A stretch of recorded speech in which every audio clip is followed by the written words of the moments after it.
Hey everybody, welcome to In Bed with a Millennial. I'm the Millennial, Javeda Bay, and this is not my bed.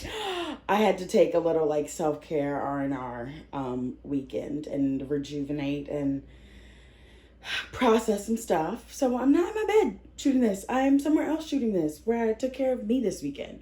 But that's irrelevant. It's October, which means that it's LGBTQ History Month. So we're talking about LGBTQ history. Now, full disclosure, I am not a history buff. I hated history in high school and elementary school and middle school. I was just like, oh, this is so pointless. Now, being 26 years old, I feel differently. It is important to know history. It's important to understand the things that have happened, especially when you are doing social justice type work or you're actually, just trying to change the world. You have to understand the history of the environments that you're working in. So LGBTQ history is extremely important. And guess what? Not very often taught. So let's get into that because it's a problem. Also, as we are in a very tumultuous political time, it's important to know our LGBTQ history because guess what?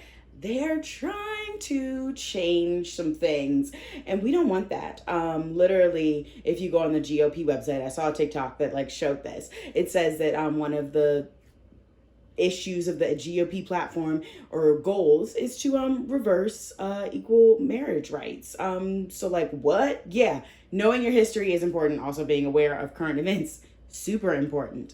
But I just want to talk about how LGBTQ history is not this common part of anyone's history lessons, especially LGBTQ folk. We don't go to school and be like, hi, yeah, when are we going to have a chapter talking about the Stonewall riots? Or when are we going to get to learn about Harvey Milk or the total game changers currently in the world that are LGBTQ movers and shakers, like Laverne Cox and Isis King and people of that nature? When do we get those lessons? You don't get those in school. So we have to do this extra work outside to learn our history. And I don't think that's fair. And I'm not going to get into a history lesson in this video because I wouldn't even know where to start. But I want to bring the attention to the lack of LGBTQ history that we are given and shown, and also tell you that if you head over to my blog on my website, I do have a nice little written history lesson because it is important.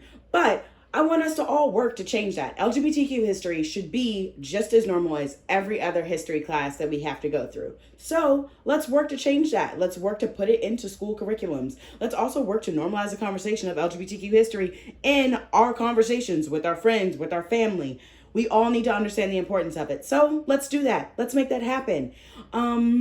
But yeah, if you check out my social media all this month, I will be posting cool, fun tidbits of LGBTQ history that you probably didn't know every week. So definitely make sure you're following at Millennial Sexpert on Instagram. Head on over to my Twitter. I will be tweeting some things, but I also tweet other things, like how I'm feeling. And make sure you definitely check out my blog for a nice, good, in-depth blog article about LGBTQ history and some things that you probably did not know, but you should.